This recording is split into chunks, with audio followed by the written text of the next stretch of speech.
good evening. Welcome back to Celtic World Order. And I say welcome back because it's 2 and a night. Some of you might have saw the little video pre-record one that I put out earlier when we were looking at the super scoreboard and listening to see what the fans were thinking. If you've not checked that out, once you're done here, get your body over and check that one out. But we're live. It's just about to go 10 o'clock. It's pre-match. It's the big match build-up the night before all the storm. And it's an absolute belter of a night because I've got a full house. Celtic are at full strength. Celtic World Order at full strength. Hogan, Nash and Hall. The founding fathers are here and we're ready to go through a game that I can't wait for. Josh, Paddy boy, welcome. How are we, boys? Good, very good. Just played 5-a-sides actually, and I got a big massive blister on my foot. So if you see anyone limping up to their seat at section 142 tomorrow, then that is my good self. But I believe you've been in the wars as well, Stevo. I'm falling apart. I was at the hospital. I was at the A&E. I've burst my AC on my shoulder. So I've got a sling and they gave me a blue sling. I actually can't believe that in Glasgow, they've not got an option of a green sling. So there you go. But it is what it is. Paddy, how are you, mate? You're just back. You're back for the middle of the North Sea. You're home. You up for it? Oh, buzzing, mate. I've been up since 6 o'clock this morning. I've had a helicopter in, belted down in the car for Aberdeen. The Rebels on, full pelt. Jetted in, did you? You've been jetted in? See, got the hair chopped off. Went for the Dyson. Well, no longer the Dyson, but no hair, no flare. Don't care. Get into them. Your performances don't dip now that you've shaved the hair. You know, Dyson's went in the upshot when he grew the hair. Let's see how you can. You don't have much hair anyway to begin with. Anyway, by the by, welcome back. As it says, we've got a game to look forward to. Before we do it, as we always say here at Celtic World Order, right now our operation is small, but there's always room for some rapid expansion. The community has grown and we thank you all very much so. The numbers are starting to pop up. We're getting more people in the door. We're getting recommended. We're about 350. Let's get to the next milestone, which I suppose would be half of the 1,000, the 500. Can we do it? Help us out. You know what to do. Hit the subscribe every time we go live. Every time I do even do a wee pre-record or anything like that, you'll get notified. It will drop in. You can check it out. If you like what you see, like what you hear, thumbs up into it. Give a comment. And if you want to go a wee bit mental, share it out. Also, get us all our socials at CWPod1888 on X. You find Josh, you'll find me, you find Paddy, you find the likes of Liam, anybody else that comes on and helps us out. Their handles are there. And of course, last but not least, old school Facebook. We don't really use it. It's there, but it's still a good laugh to have one. It's at Celtic World Order Podcast. I would normally cut my hands together, but I'm one-handed tonight, so it's in the bin. Let's get going. Let's get down to business. I am up for it. I am fighting through. We don't stop. And that's through the glory of lager and the hydrocodone. So sorry if I maybe slur my words a wee bit, but I'm trying to power through. What can I do? We'll never let anybody down here. So, guys, we've got a game. It's D-Day, isn't it? It's upon us, right round the corner. The nerves starting to jangle, are they? I know when I speak to you, Josh, it was getting that way. Are you? I don't know. It's just you just want to over and done with at this point, don't you? You just want to get to 12:30 tomorrow afternoon, get up to Parkhead and get the game kicked off because it always feels like the last kind of 12 hours before it are the longest 12 hours in the whole of the Derby week. Do you know what I mean? But in terms of nerves, I don't know. It's like it's going to be a really tough game, no matter how you put it. It's going to be an interesting one. Biggest game of the season so far. Biggest game since Brendan Rodgers returned to the club. There's no doubt about that. But you know what lies ahead if Celtic can win the game. So I think there's a lot of reasons Celtic fans should be excited going into this one. So yeah, should be a good weekend. Yourself, Paddy, the confidence is it growing? How are you feeling? You know me, mate. You know me, it's verging on arrogance when it comes to me. I've been confident all week. Everybody I've spoke to has been like, Josh, I don't know, it's a big game, blah, blah. I'm like, nah, no for me. We're at home. We're the ones, we've got it in our own hands and we've spoke about it so many times. I am so confident going into this game tomorrow. I really, really am. And I hope it doesn't come back to bite me in the hoop. But well, it might. Nah, it won't. It really won't. Do you know what? I like that, but I like a wee bit of confidence. As I said before on all the videos we've done, we've got the right to be confident, haven't we? We've started to hit something, a decent looking bit of form. All right, there was some, touch and go with the Dundee, Aberdeen, but certainly Hearts, it all seemed to come together, didn't it? It was a perfect storm and it all kicked off. And actually on that, since, Josh and I sat and spoke about it, and we've not had a chance to really speak to yourself at much depth about that, just as a sort of, not to overlay, but just to wind back. What did you take away for that Hearts game? What was your thoughts on it, and how did you feel coming out the other end there? Like Kyogo was back to his best, didn't it? Basically 2 chances now. The wee man buried them straight away. I thought the header was pure instinct. The ball in for Hatate was class as always. O'Reilly's pass for the second goal was nothing short of outstanding. I thought defensively we looked strong, and to see Callum tracking back and making that double tackle, and even just his all-round game just seemed, I don't know, it just filled me with even more confidence than I already had. Like you said, the stars are aligning. Everything seems to be falling into place now, isn't it? It's just... I thought it was a very complete performance, wasn't it? We were looking for something tangible. We were looking for a real sort of marker. We've had a couple of false dawns, haven't we, throughout the course of the seasons? A couple of good performances, and it's never really been consistent. Rodgers has turned around and says, as we've pointed out, discussed many times, this is when we come alive and all that kind of stuff. And I suppose it was the first time that we really sort of saw that in action. But yep, it's Friday Fair. We got the usual, didn't we? We got Forest, but no, it wasn't. It was Cal McGregor that was coming out. We'll get round to what he was saying, because there was shots fired, wasn't there? And of course we had Brendan Rodgers. Now we'll start off with Cal McGregor. Why not? And I'll come straight up to yourself there, Josh. Very confident, wasn't it? Like we've spoke about this air of sort of calm around Celtic, the way we conduct our business.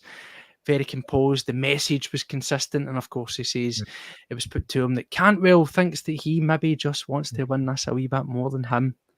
Talk to me, brother. What's your thoughts? I think Callum's a really good character. There's a reason they put him out in the media press conferences before big games. He's a captain after all. He leads by example on the pitch. He led by example against Hearts at the weekend, and he does that in the media as well. The way he talks, he's very clever. He knows what he's saying, and I think that was evident if you watched the press conference. What was it, 10 minutes long? On the Cantwell stuff, I think McGregor's put him back in his box. What was it? Todd Cantwell said he has more desire to win than McGregor. It's not really possible. Look at what Todd Cantwell's won at Rangers. What's he won? The League Cup? Is that all? A Scottish Cup maybe? I think he's just won a League Cup. Cam McGregor's won 20 times that. So it was foolish for Cantwell to say that. And listen, McGregor, fair play to him, because he could easily come out and said, no, he's talking a lot of rubbish. I have a desire to win. Look at what I've done. But he dealt with it in a really clever manner, I felt, just saying, good for him. That's what he thinks. Yeah. I thought that was very good from him. Kind of Kevin Bridges reply on it. Did he? Yeah, exactly. But it reminded me of Moyes, didn't it? Oh wow. Oh wow. Good for them. I think he'll have a lot to say to Cantwell on the pitch tomorrow. And I'm sure he'll be keeping that in his back locker when the two come up against each other. That'll be an interesting battle in the middle of the park. It always is. And McGregor, if he plays his best, he'll dominate him. So interesting to see how that one pans out. But yeah, I thought McGregor really clever, as he always is in the media, and I thought he dealt with it very well. So Paddy, as we say, but we had a wee laugh about the sort of quips, but it's all about the focus, isn't it? And as we says before, the message has been consistent. Coming back to just that game there, we had our concerns, didn't we, around about the sort of fitness of Cal McGregor. He looked off the pace when he came back from that injury. The game against Hearts, mate. I mean, what about that? In terms of we're looking for winning battles, guys grabbing the game with the scruff of the neck. Cal McGregor's laid down that sort of marker, and he's right up for it, and he's ready to go. Like Josh said, he's a captain. That's what you need for your captain. That's what we had with Scott Brown. When you were struggling, you needed somebody to grab the game, like you said, with the scruff of the neck and go for it. One tackle, one challenge is all it takes, whether that be a tackle where you put somebody on their arse, or whether you just absolutely bomb back 40 yards and do a double tackle like that. You heard the crowd. I mean, Josh, obviously you were there. You heard it when we were there. The roar, like I heard it through the TV. It was brilliant, and that's what you need. That's what you need for a captain, somebody that's going to do that. Do you know what I mean? It's going to get that back for the crowd. And to touch on him with Cantwell, if I was a betting man, Cantwell for a yellow card straight away. Because Callum is just going to get right in his head, and he'll be booked by the end of the first half, and then that'll just ruin his game. Yeah, in terms of McGregor, as Josh said, he's very good. He's very professional, and he's very sort of not necessarily cute, but he's an educated guy. You can tell that he conducts himself well. Is it quite refreshing to you that at this? No, we've been consistent throughout the course of the season, but at this stage, whenever we're getting these interviews before these big games and things, that no matter who it is that's sitting down there, whether it's Scales, whether it's Kuhn, whether it's Rodgers, or whether it's the captain, that the message is consistent, Paddy, is it not? It's constantly the same phrases: mentality, know what it takes, composure, playing our game, focusing on ourselves. Yeah. I mean, that's what you want, isn't it? Of course it is. It just shows that these guys are well drilled. This has been drummed into them, and these guys are winners. Guys like Callum and everything, they've been there before. They know what it takes at this stage of the season. Does Cantwell? Does Lundstrom? Does Tav? None of them do. They don't know what it takes to win because they haven't done it. They've done it once during the COVID season. Well done. Good for you, mate. They've not done it. They're not winners. We are. Cantwell and Lundstrom weren't even at Rangers in the COVID season. So I know. So they don't know what it is. They've came there and they've won nothing. They've done hee-haw. So do you buy into that though, Paddy? Do you think it, we say about having guys that went over the course, and we'll touch on it when we come round to Rodgers, and he mentioned about having these guys that have seen it out and have went through it, and that's not just players, but that's the likes of Woodsy, that's the likes of, Kennedy, other guys that are on the bench and around the club. Is it, I know it sounds maybe a bit of a sort of moot point, almost a rhetorical question. Does it really carry that much weight as we think it does, that guys have done it? Really, I believe in it, yeah. If you surround yourself with winners, you're going to be a winner, mate. Mm-hmm. If you surround yourself with losers, you're going to be a loser. It's as simple as that. Do you know what I mean? A serial loser. You look at where we grew up. I could have went down two paths. Do you know what I mean? And you could have ended up doing one thing and going another way and being one of these guys that's up the street on a Tuesday afternoon asking you for a quid. Or he could be like me, in the middle of an off-sea, making all the dough and... A winner! Paddy selling himself there, a winner! Yes! That's it, mate. And that's what Celtic are. Celtic are the winners, and Celtic are me. Rangers are the guys up the street trying to tap you a quid. That's my point in it. No, that's one way of putting it. I like it though. But the thing is, it's true, isn't it? We're sitting here and we're having a laugh and we're being light-hearted off it, but there has got to be, isn't there, Josh? There's got to be there is an element of truth in that. The Rangers fans are looking for something tangible. They're looking for a tradition almost, if you will, to be broken. They're looking for them to do something that they've not done before. Yeah. And that's really deal with pressure. That is step up to the mark, and that's be counted. But more importantly, is to beat Celtic in a match that matters. Yeah, exactly. The last match Rangers beat Celtic in that mattered was the Scottish Cup final in 2022, and that went extra time, so it was a draw in 90 minutes. So arguably, they haven't beat Celtic in a meaningful match in 90 minutes for a long, long while. And going into this game, talking about this serial winners and serial losers point, and it's evident in the fact Rangers they've won once at Celtic Park with fans in the ground since October 2010. It's wild, that's 14 years. That's a decade and a half almost. And even under Philippe Clement, he's had 2 derbies since he's joined, one at Parkhead and one at Ibrox, and he's still failed to beat Celtic. And he goes into this game tomorrow with a heap of pressure on his shoulders, which will undoubtedly take its toll. He has to go to Celtic Park if he wants to win this league with Rangers, and he needs to win. And like I said, something Rangers have not done in a long, long while. Their past record of it is poor. And their record as well, when they concede early in these games, I know Celtic scored within 20 seconds at Ibrox and went on to draw the game. At Parkhead, when Rangers concede early, you look at the 3-0 victory, the Wednesday night game under Postecoglou. You look at the 4-0 victory under Postecoglou at the beginning of the 2022-23 season. Celtic scored early in both those games and went on to run riot. So if Celtic get an early goal tomorrow, it could be massive. And like you say, the mentality within the clubs is shown in both the performances over the past couple of weeks when it's came to the crunch, Celtic have turned up, no doubt about that. Rangers haven't. They've dropped points in Dingwall, they've dropped points in Dundee, they've not done good enough. And you look at how the managers and players are conducting themselves in the media, like we said, Rodgers is a calm, relaxed figure. I said it on the show the other day that everything he's said in the media and interviews, whether it be press conferences, has been spot on. I feel he's dealt with it very, very well. Clement, on the other hand, it seems like he's scrambling, in my opinion. I don't watch a lot of Rangers press conferences, but from what I've seen, headlines-wise, quotes here and there, it doesn't sound the greatest. But for me, tomorrow, in a game like this, although past records do come into it, anything can happen. Like, you could get a dodgy decision and it could change a game at the drop of a hat. But if Celtic do get an early goal, then the mentality definitely comes into play, because think about it, if you're a Rangers player and you've got 60,000 Celtic fans roaring the team on and Celtic score 5 minutes in, Clement said the boos will only make us stronger. The boos and the cheers from the Celtic fans will make that Rangers team collapse if Celtic score early doors. But listen, we don't know what's going to happen, do we? We can all to be fair on that, Josh, the Rangers fans are used to being booed, even at Ibrox. Off at half time, let's be honest. Yeah, so booing them isn't really going to make a difference. We just need to make so much noise that they collapse. We'll see on that, Paddy. I'd mentioned it earlier on. I don't mention that when I was speaking earlier on about this game, looking at it.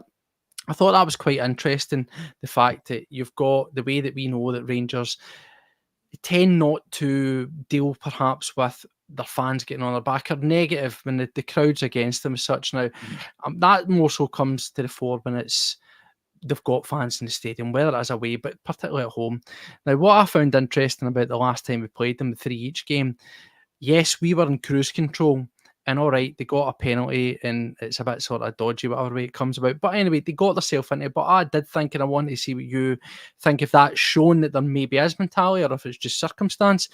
The one thing they did do is they didn't actually give up. Now, the crowd were turning on them. They were booing on them. They were wanting them, dead and buried and off the pitch. And it was a horrible, toxic atmosphere for them, which was creeping into them.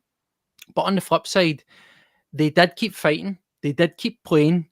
And they got themselves on terms, multiple times. Do you think that was more just to do with getting the initial goal and that sort of buoying the crowd a wee bit at home and picking them up? Or do you think it is evidence that there might well be a wee bit of sort of mental strength in Rangers that perhaps has been missing for teams before? Has that maybe been too generous? The teams before were garbage, in my opinion. This team have got a bit more about them. The goal, dubious as it was, gave them a lifeline, and it got the fans back up.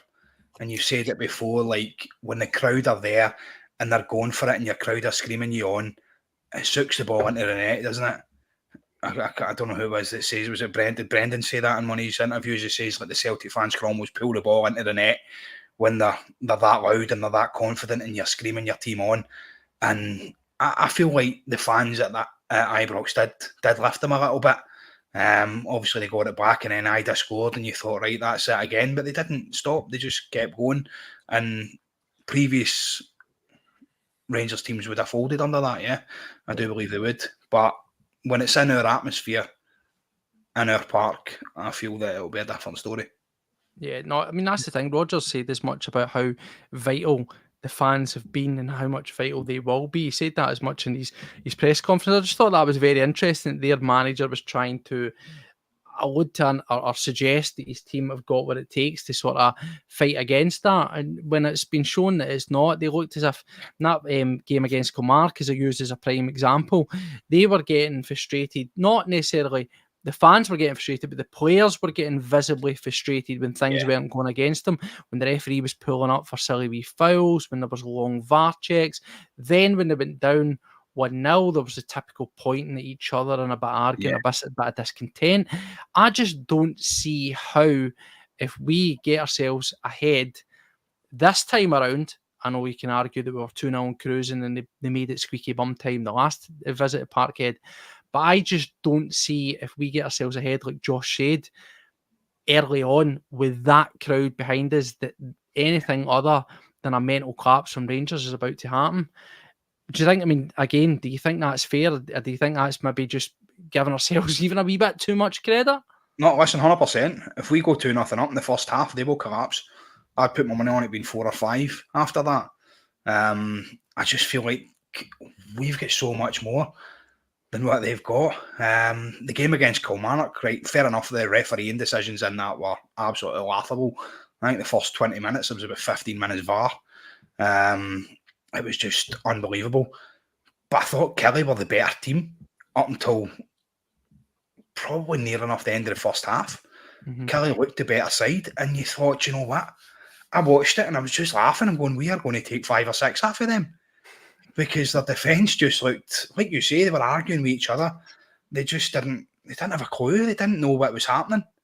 Yeah. And if we've got Kyogo and Dyson and Kuhn or Forrest or whoever starts running up on them and causing them that anguish, and O'Reilly and Hatate playing balls in there, it's going to be carnage. Yeah. They're just going to... Well, that's what you said, wasn't it, Josh? You commented on that game at Ibrox against Kilmarnock. Can you feel very much the same? Did you not, that the scoreline somewhat flattered to deceive? Yeah, 100%. I think if Kilmarnock had 11 men in the park for the whole game, they would have probably taken something at Ibrox.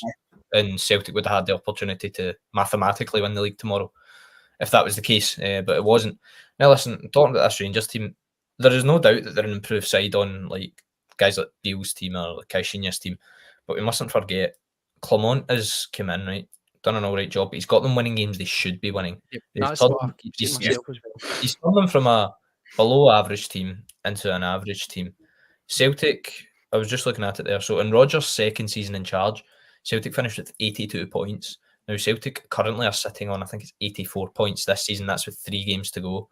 In that campaign, Rodgers' second season, Rangers finished third with 70 points. And now they're currently only 3 points behind Celtic, so they're on 81. So they have improved from the past couple of years, but Celtic have relatively kept the standard up and they've done pretty well. Now, it's going to be a challenge, but I just, like you're saying, I just feel if Celtic score, I can't see a way back for this Rangers team unless Celtic go down to 10 men or something stupid happens. I don't know. On the 2-0 lead, I think it was Patrick McLaughlin commenting that their Celtic 2-0 lead, never easy with a 2-0 lead at the minute. And I'll perhaps agree with that, because look at Dens Park, 2-0 up, cruising, and then they get one back and then it's squeaky bum time. But I just feel it's Celtic Park. If Celtic do go 2-0 up, you feel the floodgates can open. But it's a case of getting that early goal. What you don't want is for it to come into a bit of a cagey affair where the game is quite tight going into the last 20-25 minutes. And at that point, anything can happen. And for me, a couple of reservations I do have about the team is, I understand players back fit now and things are looking good, but throughout the campaign, based on evidence of what we've seen of Celtic performances, that they have rarely been consistent and managed to carry it over into the next game, never mind even the next half of football. But tomorrow, you've got the counter argument to that you've got guys like Hatate, McGregor, O'Reilly. I think together as a trio, they've only played like 6 games this season. We reflected on that about the Chapman changing. They've not played all together, started against Rangers this season. So that'll be interesting tomorrow to see how that pans out as well. But yeah, I mean, I don't know. It's like the early goal is massive. It always is massive in these games. And definitely. Historically, the team who gets the early goal gets a result out of it, whether it be a draw, whether it be a win, whatever. But as well, looking back to the 3-3 draw at Ibrox, a lot of people reflect back on that game, Celtic being 2-0 up, etc. I think that was circumstances, like the penalty should never have been a penalty. No. In my opinion, I think Fabio Silva dived. You've been listening to Pedro and Clement, but he won't die. He dies. He's not a gladiator like Clement was saying. Anyway, so he goes down the box, right? It's penalty kick. If they don't get that penalty was about 55th, 56th minute. Now, that was a crucial time for Rangers to score in that game. If they didn't go on to get that goal at that certain point in the game, I don't feel as though they came back. I think Celtic could have went on and got another one that day and they'd have probably walked away with 3 points.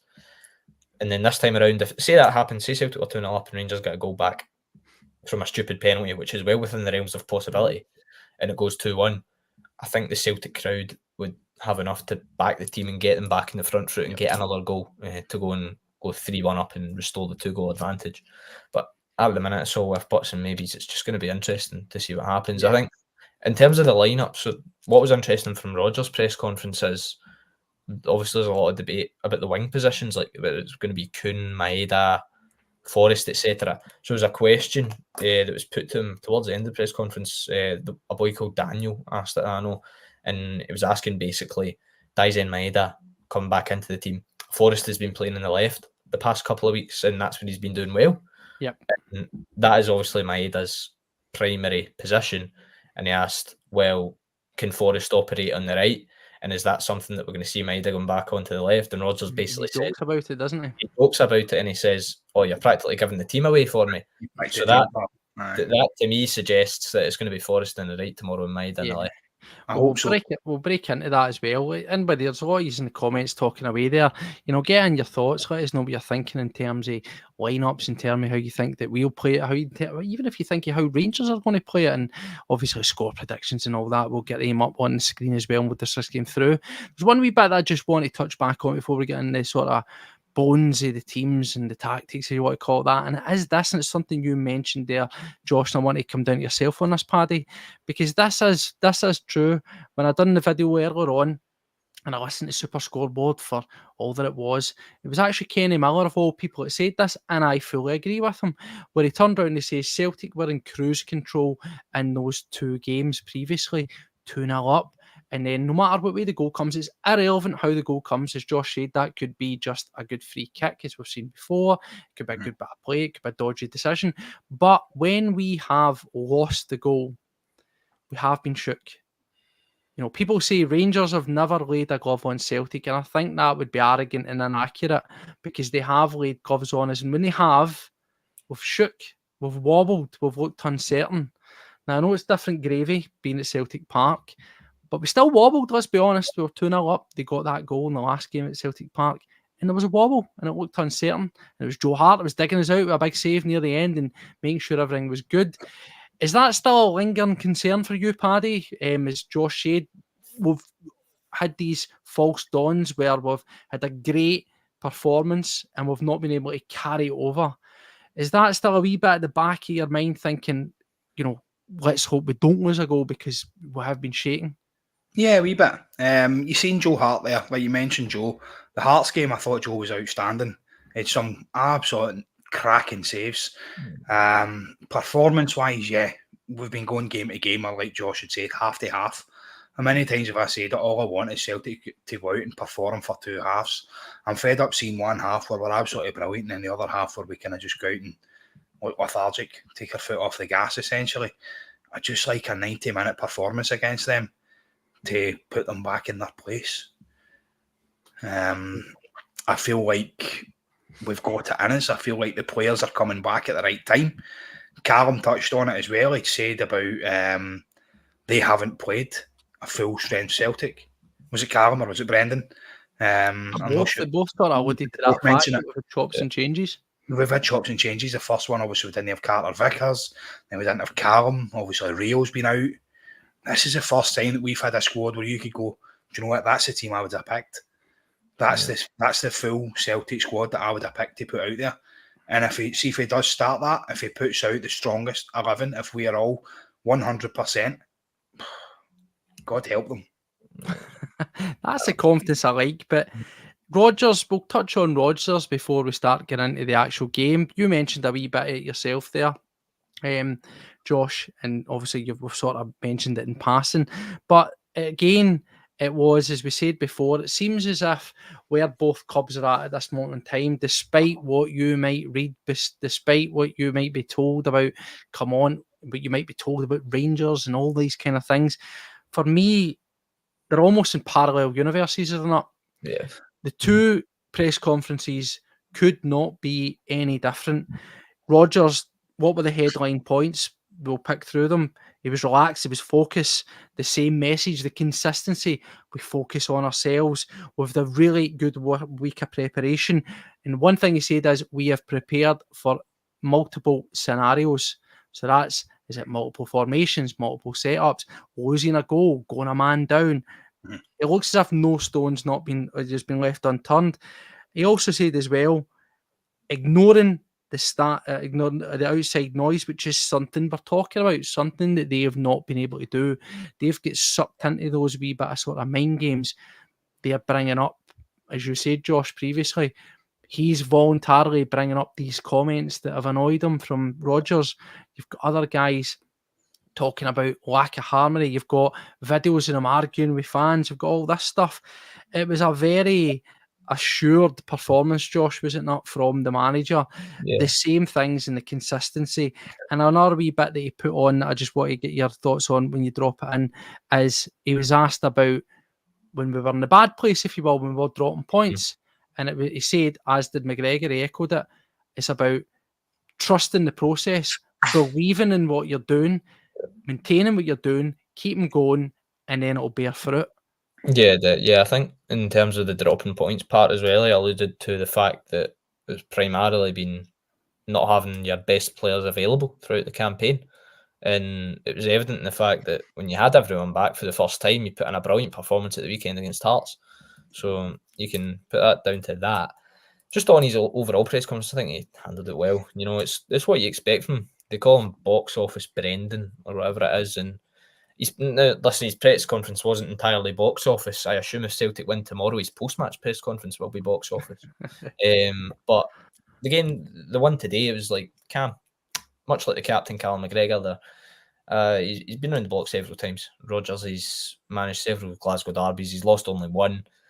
He's not lost one at Celtic Park. He knows how to handle the occasion and he knows how to handle the press. One comment I think was really good that he made as well when he talked about the fun comments that were brought up after the Hearts game last weekend. Celtic were going to have a bit of fun in this game, and obviously Clement reacted to it, saying it was disrespectful, etc., and they'll have their own bit of fun.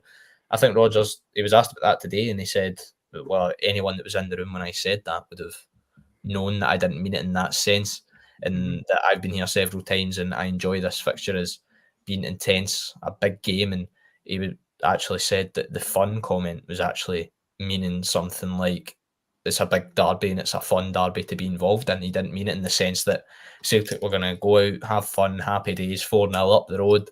He did not mean it in that sense. So he handled that very well.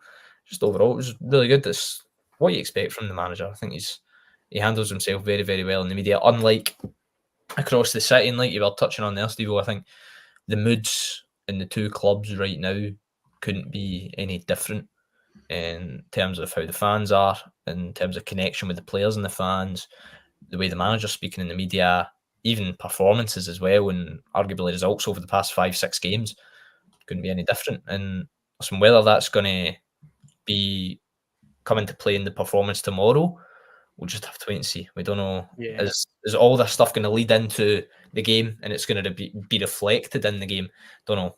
But I guess that's down to Rodgers and him getting his tactics right. But it was nice to hear as well the fact that they've prepared for multiple scenarios, and he's been round the block several times, and he has that adaptability in games that if Celtic do go down to 10 men, we've seen it at Ibrox in 2018 when he threw on Odsonne Edouard and he went on to score the winner. He does have that tactical nous in him to go and make a change like that, and that's good to know. And he has a lot in his locker, Rodgers, and interested to hear, regardless of the result tomorrow, how he is after the game as well. Well, Paddy, box office Brodge. You know, were you impressed with what he said, first and foremost? Yeah, listen, he's confident. Is it overconfidence? Do you think he's verging into that kind of Paddy-esque? Got that smiling through eye, a Paddy-esque, you know, everybody's like Paddy. No, seriously, what do you think? Is he tipping the scales? Is he skirting the line between arrogance and decency because he knows they might snap on it? He knows exactly what he's doing, as do I. We're educated people. I will throw them a line, I'll sit there and just wait on them coming at me. They do it all the time, mate. They're going to bite. Brendan is an educated man. He's going to sit there and he's going, yeah, we're going to go out and we're going to have some fun. We're going to enjoy the occasion, blah, blah, blah, blah.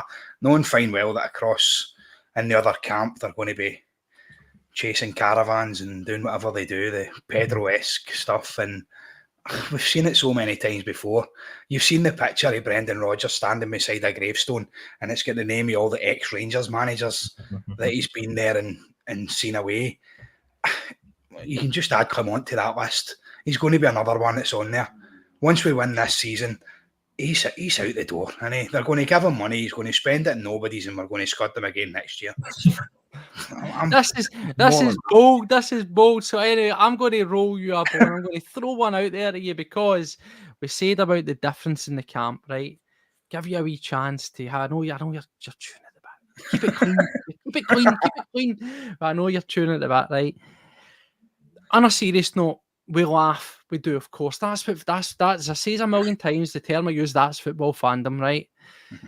It's within fans' rights to gloat, to have fun, to poke fingers, to do that when the good's going. Because we gave it out for large portions. We found ourselves 8 points ahead, and we were piping slippers, and you've been broached and all this stuff, right? We were loving it. We were dishing out left and right. I did. I'm not going to sit here and kid on I didn't. But then you've got to toughen up.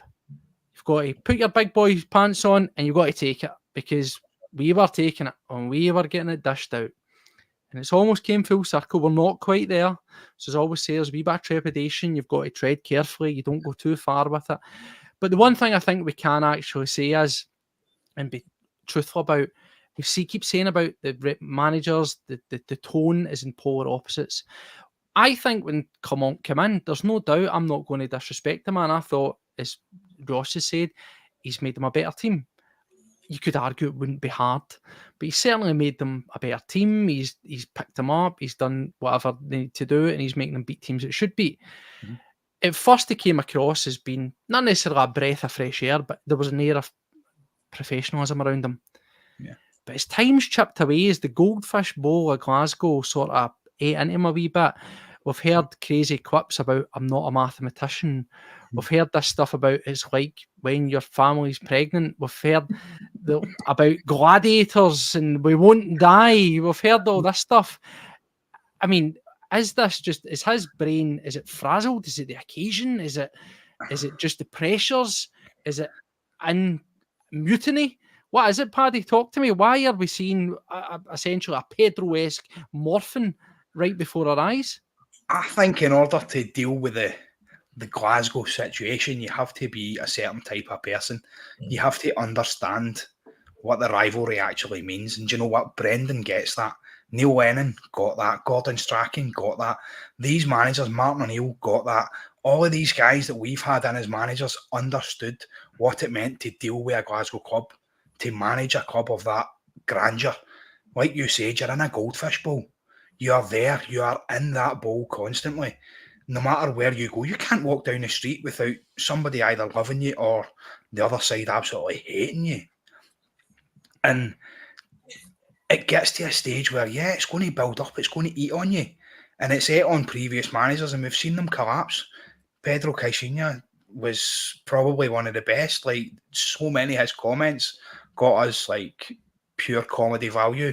The one I always touch on was the caravan. Do you know what I mean? The caravan keeps moving, but the dog's always barking or something, or whatever it was. I don't even know. Apparently, they say it in Portugal. I mean, I don't know if they do. If you're Portuguese, hit me up in the comments. Let me know. Do they say it? Jokes aside, I genuinely want to know, do they say it? Aye, and the gladiators thing, we're not going to die. The club already did, mate. Deal with it. I mean, I don't know. It's too big an occasion for managers like him, as far as I'm concerned. 2 seconds. Hold the bus here, because there's always one. What we got? Assuming we're talking about Rodgers here, infiltration. It is what it is. Thanks for. Make sure you subscribe. Like, love it. Cheers. Aye. Anyway, it is what it is. It is what it is. No, listen, we keep it clean. All fans can come in here. Just keep it clean, folks. You know what? We're here. We're all football fans. As we say, it's all about a good bit of banter. Let's keep it going. But it is what it is. Anyway, I just think, Paddy, he seems as if he is cracking. And if I was sitting there as a Rangers fan, I've got a lot of mates that are Rangers fans, and we speak to them, and it's a mixed bag with them. I don't know about any of you guys, if you spoke to any mates that are perhaps Rangers fans. It's a mixed bag. They admittedly know that he's galvanised them a wee bit. He's got them playing all right. He's got them beating teams that they should be doing. But there's still uncertainties there. And I just think that, you can have basically mad scientists and managers. We've heard managers all over the place, crazy as a box of frogs, but brilliant minds. I don't quite know at this moment in time if Clement's fitting that bill or if it is just first the pressure really getting ramped up. Josh, I mean, where are you with all this kind of stuff? Did you pay much attention to it? So I think there's a couple of issues with Philip Clement, not himself, just at Rangers, the whole situation. I feel like, listen, he done good when he came in and got them winning games, etc. And I don't feel like it is his squad of players. You look at the majority of that team. Bye! Here comes the banhammer. It's been just on that comment, Rodgers removed. Rodgers went away at the first opportunity. He got offered the job in Leicester, and did it really impact how Celtic done the next season and a half? Absolutely not. So it doesn't really matter. Now he's back, and well, he could be winning a double. We don't know. Anyway, just on the Rangers situation, I don't think Clement has a squad of players that he perhaps wants, and we just touched on it there. Serial losers. There's a lot of serial losers in that team. James Tavernier, Connor Goldson, John Lundstrom. Not guys that are used to winning trophies. Now, if Clement in the summer gets his own players in, be interesting to see what happens. But it feels like this is a repeated cycle at Rangers. Giovanni Van Bronckhorst came in halfway through a season, got his own players, then was sacked. Michael Beale came in halfway through a season, then got his own players, then gets sacked. Clement comes in quarter of the way into a campaign. Be interesting to see when he gets his own players. So will the cycle continue, or will it take another road? I'm not sure. And to be fair, going by January signings, Fabio Silva, his first edition, not too good. Freezy Josh there, but whilst he boots back up, we'll go with yourself there, Paddy. Up, you're back, Josh. Sorry, you're midstream on you go, mate. You cut out a wee bit there. Continue. So I think he doesn't have his set squad of players. On the cycle, I think Van Bronckhorst had his own team. He came in, it wasn't his own team, got his own players, then was sacked. Beale came in, wasn't his team, got his own players, then was sacked.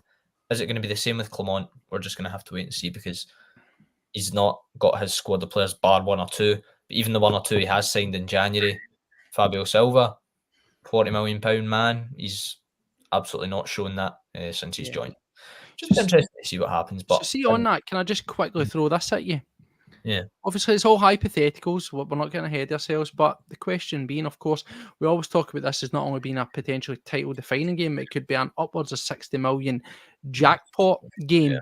Of course, Rangers could, and Celtic, whoever finishes second, could still qualify, but upfront guaranteed money. There's a question you're asking about if he gets his own players. If Rangers were to lose tomorrow and subsequently lose the league and not qualify for the Champions League, if that money reserves are not made available to them, I don't think they'll go bust, but do you think they'll recover? Do you think he'll get those players in that he wants? I think what it does, if Celtic win the game tomorrow and resultantly win the league and qualify for the Champions League, and if Rangers don't, because they still have 2-3 rounds of qualifiers that they could get in there if they don't win the league. But let's just say they don't. I think the financial gap between the two clubs becomes absolutely massive. And if Celtic get an extra 60-70 million pounds in the bank, they've already got 60-70 million pounds in the bank, so you're doubling your financial situation. Rangers, I don't know how much money they've got in the bank. I presume it's not a lot. If Celtic are to go streets ahead of them, it does not bode well. But this is something I've spoke to fellow fans about, other Celtic supporters, and guys like Dermot Desmond, right? Dermot Desmond doesn't really, of course, he somewhat cares about Celtic, but he's not as avid supporters as people that go to the games are. He doesn't really show up at a lot of games, but he's a businessman. Mm-hmm. So let's not beat around the bush. Dermot Desmond is a businessman. Now, for business to be healthy, Arnold Clark, who owns a car company, says this as well, that you need competition. And that is what keeps business healthy and keeps business running. And you look, just taking ticket sales as an example, when Rangers went down to the lower leagues and they were in League 2, League 1, Championship, Celtic had no competition in the Premiership. Okay, Aberdeen ran Celtic close one year, but it wasn't really going to happen, was it? And resultantly, because they had no competition, not a lot of fans were really going to the games. You had the big "A Club Like No Other" banner up in one of the stands. Half stadiums, that's right. And so you're losing a lot of money there. Now, from a business perspective, if you were Dermot Desmond, to keep gaining those ticket sales and those season tickets that fans buy that are about £650, £700 now, renewals are just out, you probably want Rangers to be in the league so that there's a sense of competitiveness in the division. So that'll probably be his perspective, but Celtic can't do anything about it if there's another 2012 scenario on the horizon. I don't know how close it is. I'm not a financial guy. I have absolutely no clue what their situation is, but all I know is that if Celtic win this game tomorrow, then the financial gap will just become massive, and for Rangers it'd be very hard to recover from that in the next couple of years. I was just going to say that. I'm no mathematician, but if yeah, right. yeah, it's putting it nicely in our favour, isn't it? Yeah. I mean, do you think that yourself? Just, I don't want to labour that too much. We'll move on. We'll get into the teams. We'll get into the tactics right now. But do you see much merit in that? Because I think even though you're sitting there and you're having a good dig, Paddy, and a good laugh, but I think even you're, you've we put sense heads on. You can admit that they're better than they have been, and certainly we've got a genuine challenge here. As Josh has pinpointed, there's been some players that he's brought in. Mixed bag, isn't it? I think the guy Cortez looked good. He got injured, so I don't know if it's somebody that'll bring back. So it's unknown if he actually does have an eye for a player. But that begs the question: do they go again? Do they go again if it doesn't work out in their way? Can you see it happening? Because, or do they? Does come to an almost element of cutting the cloth and sort of downsizing on their part? We talk about downsizing on their part, but do you think that's something they would ever do? Obviously, they're going to downsize. There's a lot of players coming out of contract that we spoke about previously. Lundstrom's off, Barisic is off, a few other ones that we touched on. If we win this league, when we win this league, we leave them with nothing. You can't buy players with no money. What have they got? I don't know what their financial situation is. I'm not that interested in them, to be fair. But in order to bring in a decent enough player, you're going to need a certain financial status, which I do not think that they have. I think they've probably went all in. They've pushed us close this year. Yes, they have. They've got to a stage where we thought, oh my God, they're here. And they're doing that. I don't know if you've seen that mad, crazy woman running out in the street going, can you see us now? Can you see us now? With the balloons. Aye, yeah. Well done, pal. Good on you. Aye, lovely. Yeah, we can see you. Can you see us? We just overtook you and we're on our way to another title. I feel like we're leaving them with nothing. We're leaving them with no money to buy these players that they need to come in. And it's been good having a chase. Of course it has. And as a fan, you always want to be 10, 20 points ahead. You want to smash the opposition. Of course you do. But this season, I think, has been quite good because we've had I've had more banter. Like, obviously, on the rig, it's mixed. You've got Aberdeen fans, Rangers fans, Celtic fans, Hibs fans, whatever. And it's just been such good crack having it all there again and not being like, here comes another Celtic Rangers game.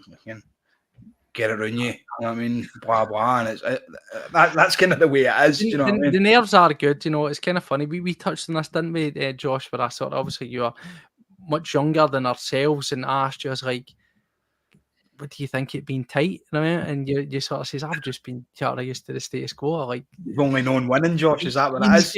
Dean's getting dished out. And that's what I said. Exactly what I said to Josh. I goes, you know what? When I think back, I loved the nerves. I loved it. I was like, but see now that I'm living again. No, I don't want it. I want the body bags out at half time. You know what I mean? That's what I want. But listen, let's get cracking. Let's get on to the team. And I'm going to bring in our brother. I'm going to bring in my brother for the voice of us, Phil McGinley, because it's the Celtic team.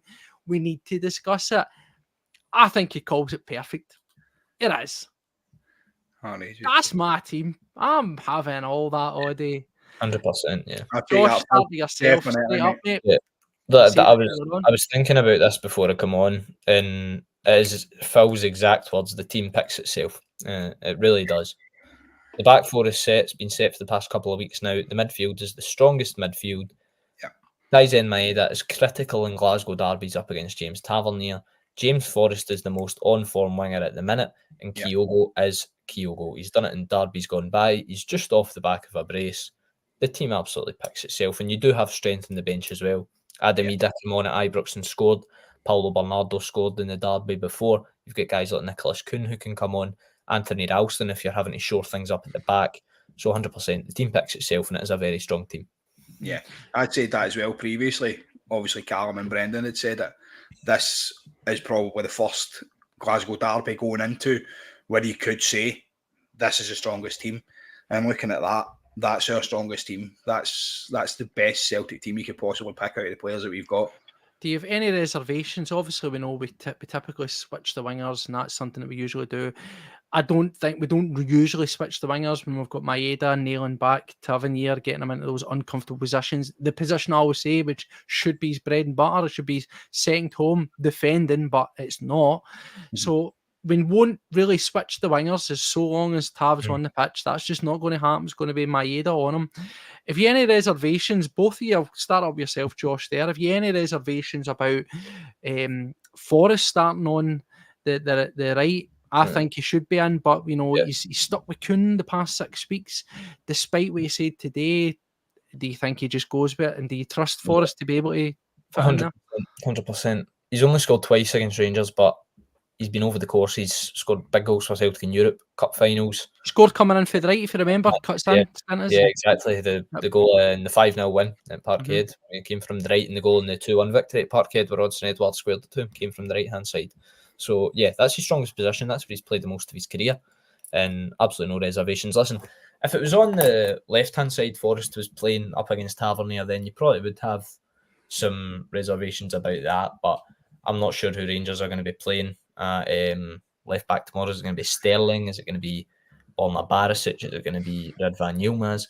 Whoever it is, I think you've got enough defensive assurity in Alistair Johnston to make up for the Forrest, who's probably not going to track back as much because of the legs he's got.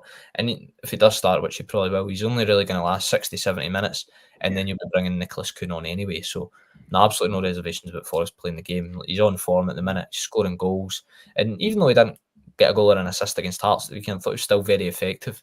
And then getting in behind his man a couple of times, creating chances for his teammates. So, he's been over the course, experienced campaigner, and that's what you need in these games. Yourself, Paddy, same question. As we alluded to, we were down your house, remember? 5-0, we were out putting on the bets, 8-0, 9-0 at half time, raging that it finished 5-0. In that game, Forrest starting on the right, cuts in, skins a couple of players, drives into the box and smashes one to the bottom corner. That, you could argue, would have been a much younger, sprightlier, I mean, he's not over the hill, he's 32, 33, but a much more sprightlier Forrest of the day. Any reservations on him playing in the right? I mean, I think, speaking broadly myself, he brings a ball retention, a game awareness that very, very rarely is he lost in possession. And then you've got to look at who he might be going up against. I think, and we'll go on to it, I think they'll maybe move Sterling into midfield and they'll go with a packed out 5 in the midfield with 3 sort of robust defensive types in there. So that would probably leave him up against Barisic, everybody's favourite sitter downer. You confident on that, mate, if that's who's going to be starting? I don't think they'll start Barisic. I think his altercation with the fan basically nailed him out of the game. I don't think he'll start it. I think they'll start Sterling or the young lad Yilmaz. And to be honest, I think Jamesy's got enough to put them in their place. The last game was that Kuhn was up against Sterling, and Sterling basically nullified him by pushing him off the ball and basically pressurising him. You're not going to do that with somebody with the experience of James Forrest. James Forrest, we said it before, he's been there, he's done it, he knows what to do. He can go inside, he can go outside, he can cut in, go to the byline. He's got an end product and he's not scared to have a dig, as we've seen the other day as well. I just feel like James has got it. Previously, we've seen him. For me, he's always kind of been on the right. That was his position. Previously, he was a right winger because we'd like Scotty Sinclair obviously playing on the left and with Jamesy on the right. And for me, I just think that's where he's comfortable. He's comfortable cutting in there, and if we can get 60 minutes here, comfortable James Forrest against any of their defenders, then I'm quite happy with that. So, I mean, let's look at the opposition. I'm sorry, I need to bring this up. I can't keep laughing. I'm a stupid way in laughing, but I like it. I like top par, yes. So we talk about who's going to be playing for Rangers. And that's the question. You know, people say forget them. And yes, if we concentrate and we play our game, it is all about us. We should steamroller. But we've got to look at we're always in a pre-match, we always do a balance. We look at the team, we look at the threats, we look at what's there. Who are they going to play and how they're going to come? Well, I mean, they're gladiators. They're going to have Jet. Jet up front, Stars in centre back, and Wolf in midfield. Yes! No, on the serious. I mean, they have injury woes, Josh. They do. Is that going? We can touch on. Is that going to be a narrative spinner? You know, as I said earlier on when I done the wee show, it's a rock and hard place for us if we beat them. But we were with injuries, you know, despite us having that all the way through the games. If we lose to them or draw to them, see, we're back. That's what you'll get. So we're up against it. But with those injuries, what do you think, if any, are the changes we're most likely to see out of them? Certainly, I think Ben Davies is going to be the forced one, probably with Suter. What about that left back, and what about the midfield situation? Because they're talking, you've got Barry talking about kicking. Are they going to go for a strong defensive type in there? Well, I think Lundstrom is that strong defensive type, in commas or in brackets. At the back line, Butland's obviously a really good goalkeeper. He's up for Player of the Year for a reason, etc. He's good. Tavernier, we know his defensive liability. He's a threat going forward, but defensively he is a bit of a bomb scare at times. The centre halves, now going into these games, you want defensive solidity, especially when you're a away team with no fans, and you want a set back four. That is what Celtic have had the past couple of weeks. Scales, Carter-Vickers, Taylor, Johnston as your back four. Rangers have not had that. And Ben Davies and John Suter, if I was a Rangers fan, it's a partnership that doesn't fill me with much confidence, if I'm being honest. The left-back situation, whether it be Sterling, whether it be Barisic, whether it be Yilmaz, a lot of Celtic fans would probably prefer Barisic, and probably rightly so. I don't think, well, Sterling isn't a natural left-back. There's been videos of him going about on Twitter playing striker for Chelsea's youth team like 3-4 years ago. Wow. So that shows you a lot about his... He's a versatile player, let's be honest, but he's not a natural left back, and he's right footed as well. Yilmaz is a young boy, played at Parkhead early in the season, but he's still, the jury's out on him. He'll probably leave Rangers in the summer, I think. So that's, I wouldn't be too confident if I was a Rangers fan in that back four. Looking at the midfield, they probably will look to pack that and dominate that area, as they have to when you're up against McGregor, O'Reilly and Hatate, who are three top quality players, arguably the three best players in Scottish football right now. You've got to bring in your guys like your Lundstroms, like your Cantwells, who are going to attempt to try and dominate the game in the midfield. Whether they do that is a different question. Up top, the Nigerian nightmare, as he's called, Cyril Dessers. Now, he's been a nightmare for missing chances in big games. So can we look away, though, from the fact that I think he's, 14 or 15 in the league, and he's goals, 21 all over. Are we being flippant to write that off? I mean, he did have the ball in the net against us. Yes, it's offside or whatever, but is he a guy that we've got to watch out? And you've got to watch out for him, yes, but if Cyril Dessers is given 10 chances in a game, he probably scores 1 or 2. If Kyogo's given 3 chances in a game, he scores 1 or 2. And that is the difference. Kyogo's clinical in front of goal. Dessers is not. It takes him about 5 shots, 6 shots before he puts one in the back of the net. So he needs the chances. And overall play, okay, he's a physical presence up top. Kyogo is offers so much more in terms of the press, in terms of his quickness, in terms of his link-up play, in terms of the runs he makes in behind the defence. So that's that. He does have goals, yes, 20 goals, whatever it is, but all-round play, not the greatest, and his effectiveness in front of goal isn't the greatest either. I think Abdallah Sima is a big miss for Rangers in this game. Definitely. Come on, even Matondo for that energy. Yeah, Matondo and Sima, both big misses. You've seen the impact Sima had. Ibrox scored a goal, obviously, albeit via deflection. He's a really good player, and he'll probably go back to Brighton in the summer, and they'll punt him for 10-15 million to somewhere, and Rangers will be bombed out of that. Obviously, Cortez is out. He's looked promising at times. I'm not sure is Diomande fit, because he's an alright player. Unsure. He wasn't great in the last game. It looked a bit lost. When I've watched him, to be fair, I've been impressed. But jury's probably still out for me on him. Rangers fans think he's good. Mm-hmm. It's just they do have decent players, but player for player, Celtic are better. And as a team, if Celtic play to their strengths and play to the level they can, Celtic are better.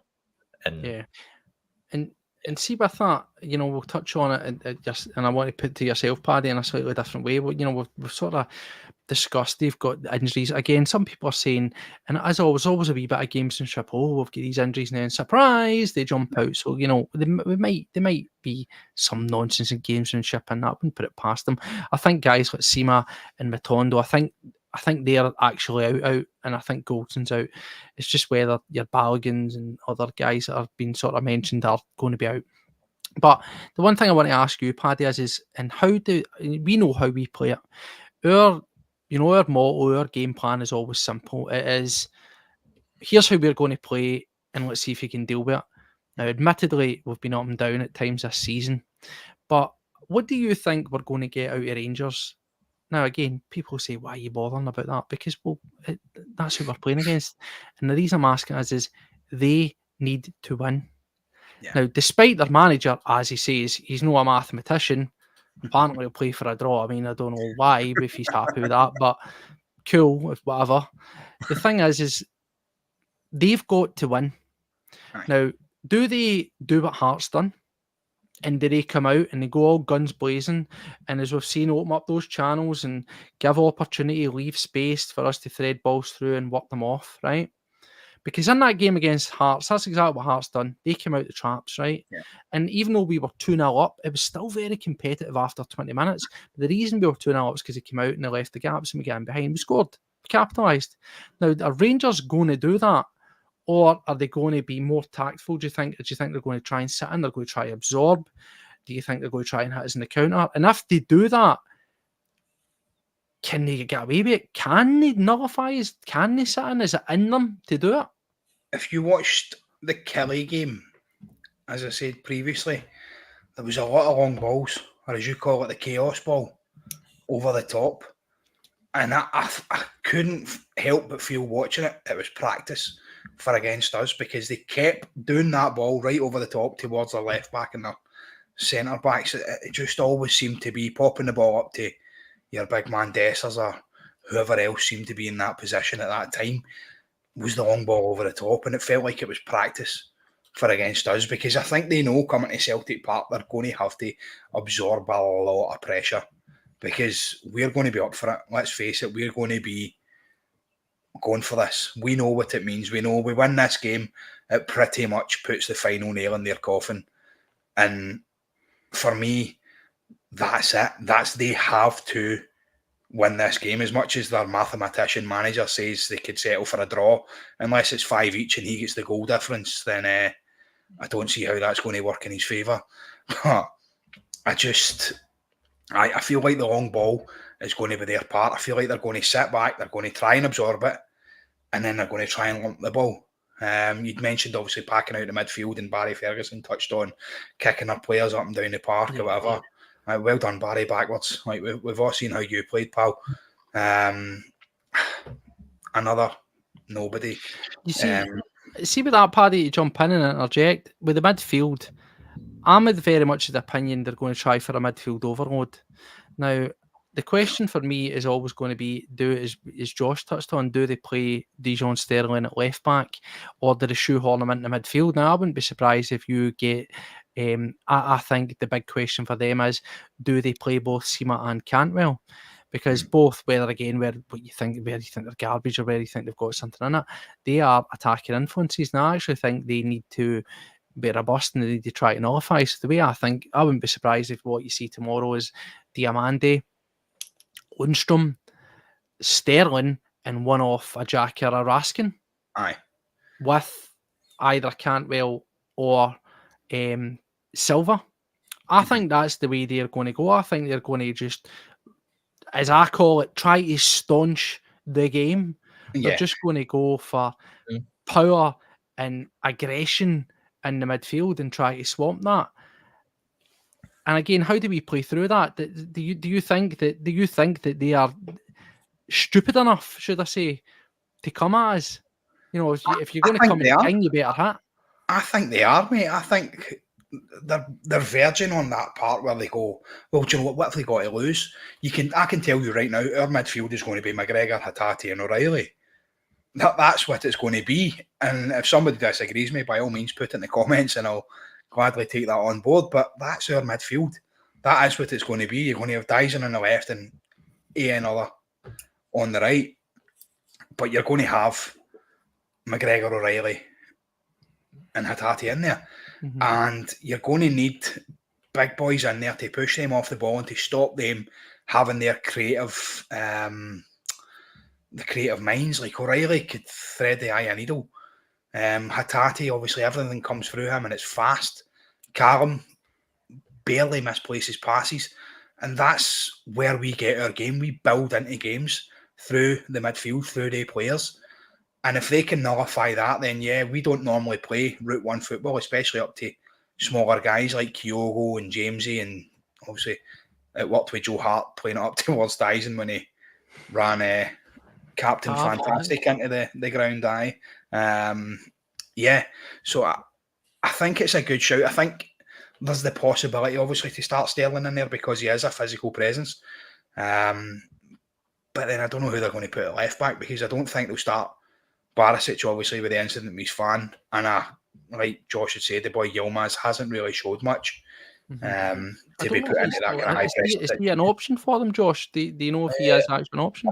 I think I'm not entirely sure, to be honest. Even if he is, like, is there much of a difference between him and Barisic if they play? Probably not. It's not much of a difference.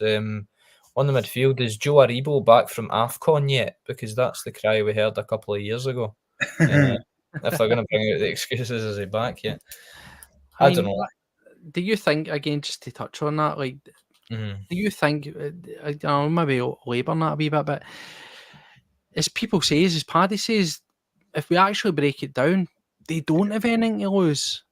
Yeah, no. And is that something that we're sitting here and we've been joking tonight and we've been in great spirits and as I say, we've been enjoying the position we find ourselves in, but I always bring it back down to base level because that's I always think on here we have our jokes, we have our laughs, but everything's grounded in a bit of common sense and realism, and we are still in a title fight. We are. We're excited, we're up for it, we're wanting to talk this way. That's what we should be doing. But at the back of my mind, even though I'm sitting and laughing and joking, I'm still very much focused and serious and know we've got a game here. And as we say, they've got a point to prove. They've never beaten us in a game where it truly matters. Are you worried of the sting in the tail potentially off a team who literally has nothing to lose? Nothing to lose. Yeah, that's true. It'll be interesting to see how Clermont approaches it because if I was a manager, I would be split down the middle of whether to sit in and try and absorb the pressure or open up and therefore give Celtic the opportunity to get in behind. They do have a point to prove, but when it has mattered most this season, and you can look at past results, and when it's mattered most over the years, Rangers have not stood up. They had the chance to go 5 points clear of Celtic at Ibrox in front of their own fans with no away supporters, and they found themselves 2-0 down at half-time. They've not executed any opportunity to really maintain a position of strength. Now, yes, they have a point to prove tomorrow, and they have a motivation to go out and win the game, but how they do that and whether they're going to do that is a totally different question. Anything can happen, yes, but if I've spoken to Rangers fans and they're not entirely confident about the game and the way the season's going to end, there's obviously that sense of trepidation that eventually creeps in from a Celtic perspective. Yeah. Well, of course, it always happens. For some of us, Paddy, maybe some of us aren't as buoyant yourself as much as we wish we were and we could be.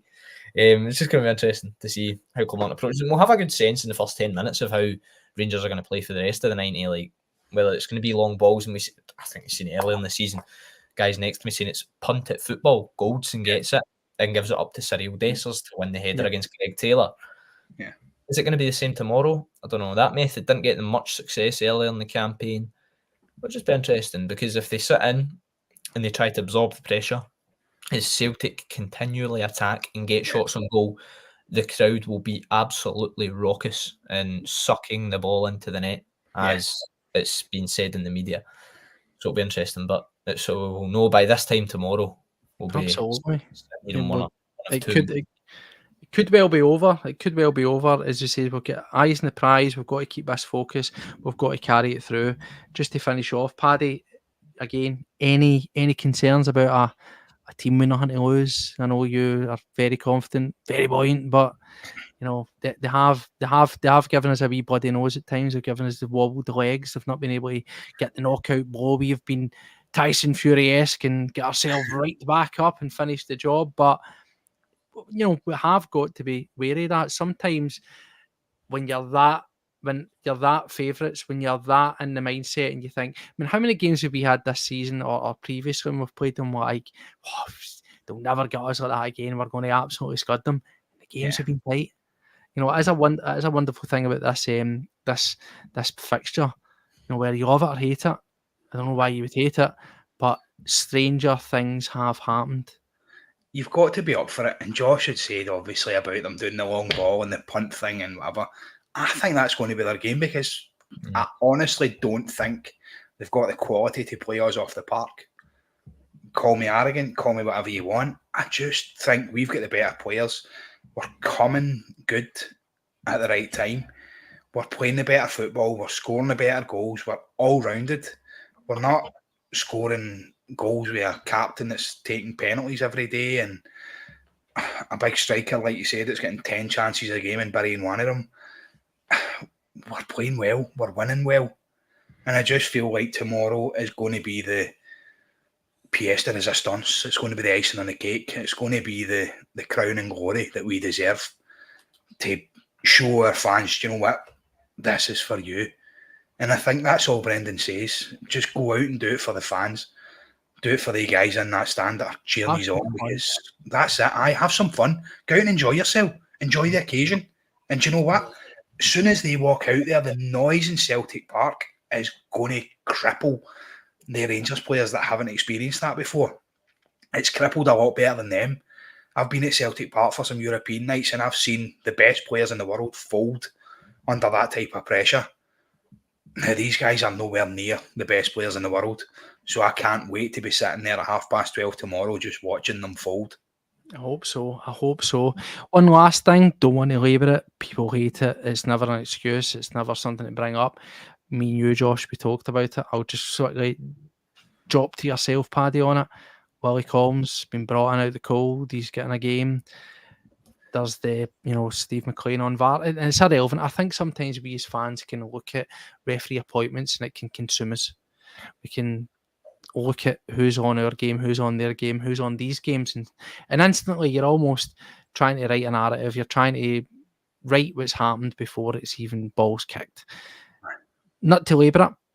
Any reservations over Willie Collins? Any concerns? The bold Reverend Willie. Nah, he's all right. He's a good man. Nah, listen, no reservations at all. The Rangers fans have got their gripes with him. I'm sure we've had gripes with him in the past as well. As long as he's out there and sticks to the rule book, we'll be fine. That's it. That. Josh, do our job, eh? Keep the referees and the VAR and everything else out here. Score as many goals that VAR or dodgy decisions. Score for 40 yards, that'll do. Exactly. No, do not be offside. Take shots from the box with a play in front of you. That's it. There you go. Play sensible. Don't give any excuses. Yep, we don't want to be sitting here. We want to be sitting here at the end of the day, tomorrow or Sunday, whenever we cover it. We want to be talking about a comprehensive, confident Celtic victory. Yeah. We don't want anything to overshadow. We don't want it to be a dodgy decision to us. We don't want it to be a dodgy penalty. We don't want that garbage. We just want to do our thing, take that out of the equation, and that's it. So I'll stand up now and say I'll take a dodgy penalty as long as we beat them. There you go. So we'll just finish up. We're almost an hour and 15. So we thank you for all holding on to us there. Get your predictions in for the home run here before we finish up. But Josh, listen, I'm going to ask you. You've been sitting on the fence, mate. He's been sensible, hasn't he? So on the fence. Put your money where your mouth is. Talk to me right now as we find ourselves, 13 and a half hours, thereabouts, 13 before kick-off. Talk to me. Confidence, is it a win? Is it a draw? What are you feeling? What do you think the score? How's it going to pan out? I think Celtic will come out the traps flying, as is usually the case in this derbies. I think Celtic will score an early goal, potentially get another one after it. And as Paul has just said, I was thinking this in my head a couple of minutes ago. I'm going with a 3-1 Celtic victory. There's lots of 3-1s in there. Dare you want to even? Do you want to pick a scorer? I pick a scorer. Kyogo always scores in the derbies. I'm going to score one of them. Don't know about the others, but Kyogo. And yourself, Paddy, is there a score? I know you've went mental. You've went 5, 6, 7, 9, 7, 9. Put a can down, right? Honestly, bring it back to your home planet. What's the score going to be? If I was a gambler, you and Paddy, just get yourself there. 2 Paddies together on the mad juice, right? She said, right. Paddy, I love it, big man, I love it. As much as I would love it to be 6-0 at half time, and then the can would definitely be out. I think if it's 6-0 at half time, I'm going to say right now, Big T, I'm going to miss your Wayne's communion. I'm sorry. I'm going to go, I said it before, I reckon 4-0. I just think that this is where we put them back in their place. Well, there you go. Kyogo, 4-0 Kyogo. Mate, I couldn't have said it any better myself. I reckon O'Reilly will get in the score sheet, and I'd like to see Hatate get one as well. Boring.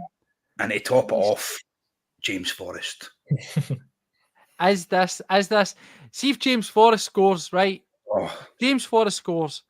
Give him a 5-year contract. Listen, nobody's watching. Nobody for Celtic is watching this, right? Let's just say somebody saw this. James Forrest scores.